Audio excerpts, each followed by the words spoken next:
Shalom Bapak Ibu Saudara-saudariku yang terkasih. Hari ini kita merayakan hari Minggu biasa yang ke-10. Saya mau bertanya kepada kita semua, siapa saudara bagi Bapak Ibu Saudara-saudari yang terkasih? Bagimu siapa yang pantas atau pas disebut saudara dalam hidupmu? Dia bisa menjadi saudara karena satu darah, karena hubungan darah, atau karena persahabatan, karena berasal dari tempat yang sama, suku yang sama, ataupun menjadi saudara karena kesamaan hobi, dan lain sebagainya. Orang bisa menjadi saudara satu dengan yang lain tergantung motivasi dasarnya seperti apa. Dan kita semua pasti punya saudara. Entah karena hubungan darah, saudara karena sesuku, dan lain sebagainya. Maka menjadi pertanyaan buat kita semua, siapa sih saudara bagi saya? Siapa sih saudaraku?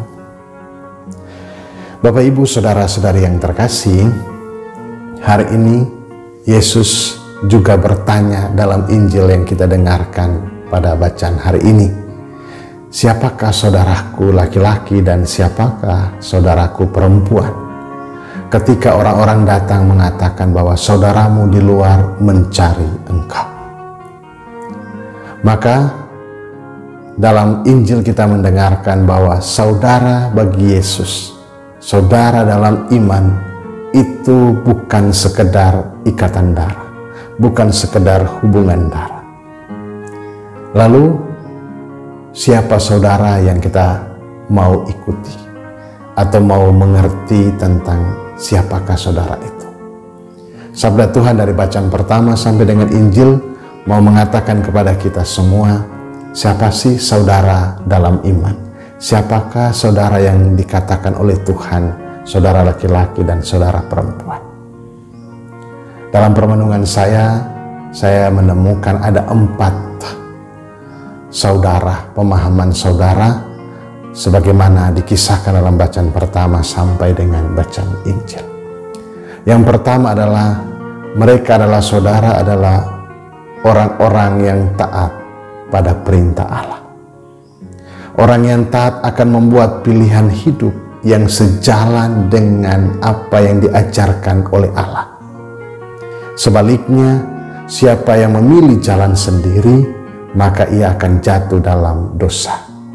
Ia memilih untuk hidup dalam persaudaraan bukan dengan Allah, tetapi dengan godaan iblis.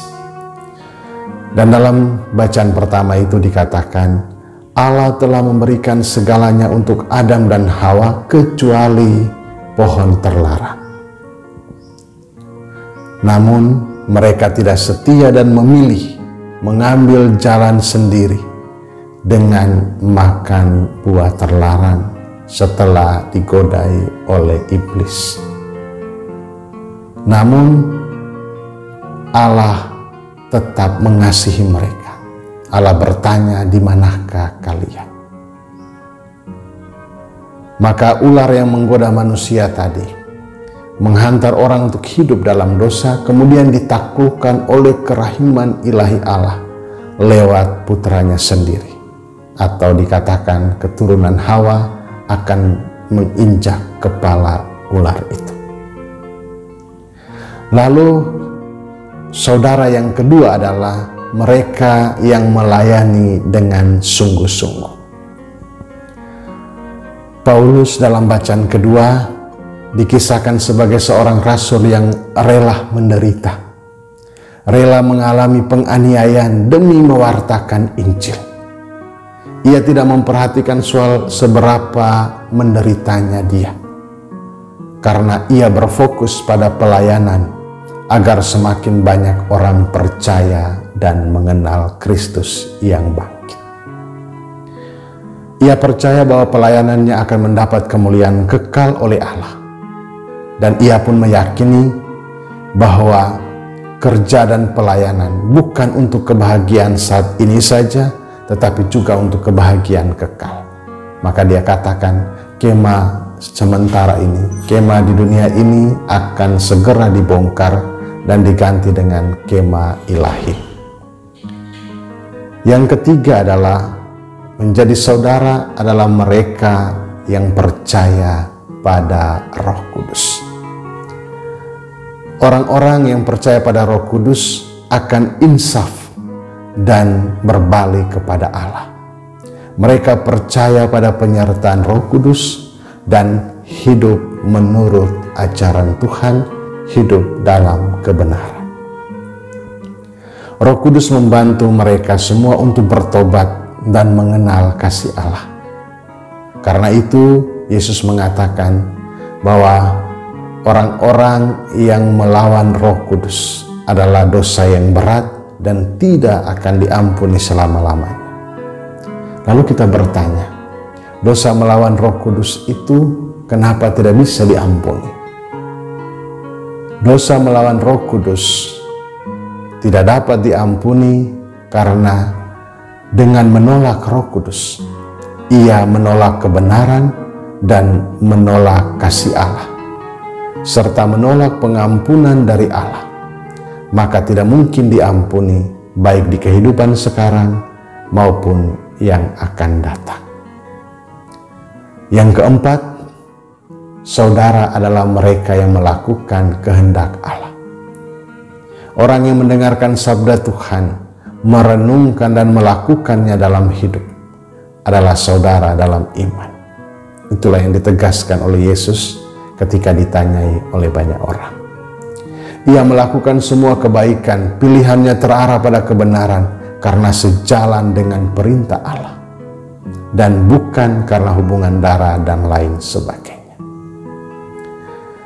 Bapak, Ibu, saudara-saudariku yang terkasih, kita sudah mulai menimbang-nimbang siapa saudaraku yang ada di sekitar kita ini.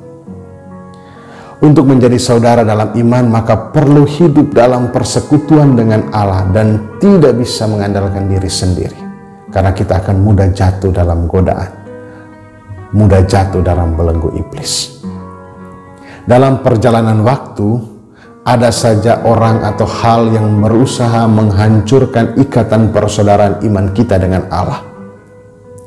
Yesus dikatakan sebagai orang yang kerasukan Beelzebul oleh ahli Taurat. Keluarganya sendiri mengatakan bahwa ia tidak waras lagi dan lain sebagainya. Masih banyak predikat yang diberikan. Begitu juga dengan kita. Dalam kehidupan, dalam persaudaraan ikatan kita dengan Allah ada banyak tantangan dan kesulitan. Namun kita semua yang mungkin dalam keterbatasan kita jatuh di dalam dosa seperti Adam dan Hawa, dan juga melakukan segala kebaikan tetapi tetap menderita seperti Paulus.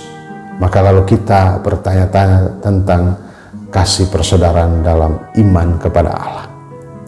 Maka seringkali kita lalu mengatakan jauh lebih, kenapa ada kejahatan di muka bumi, padahal Allah menciptakan segala sesuatu baik adanya. Kita juga hidup dalam kebenaran dan lain sebagainya. Kita juga menjadi saudara satu sama lain. Tapi kenapa masih ada kejahatan? Jawabannya adalah manusia diberi kebebasan untuk membuat pilihan berdasarkan akal budi dan perasaan. Karena itu orang bisa memilih untuk jadi saudara dalam iman atau saudara dalam dosa. Kita sendiri memilih yang mana. Apakah kita jatuh dalam dosa atau kita memilih untuk bangkit dan hidup dalam kebenaran?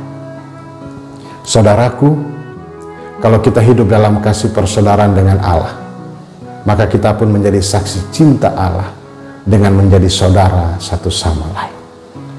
Untuk itu, sebagai saudara, kita saling mengingatkan atau menegur mereka yang berbuat salah. Rela dan siap sedia selalu untuk menghibur mereka yang menderita. Melayani tanpa menunggu imbalan, menanggung kesalahan dengan sabar, dan bertekun dalam doa untuk memperoleh kehidupan kekal. Jadilah saudara satu sama lain dalam iman, saling mendoakan dan hidup dalam kasih persekutuan dengan Allah. Selamat hari Minggu, Tuhan Yesus memberkati. Bapa dan Putra dan Roh Kudus.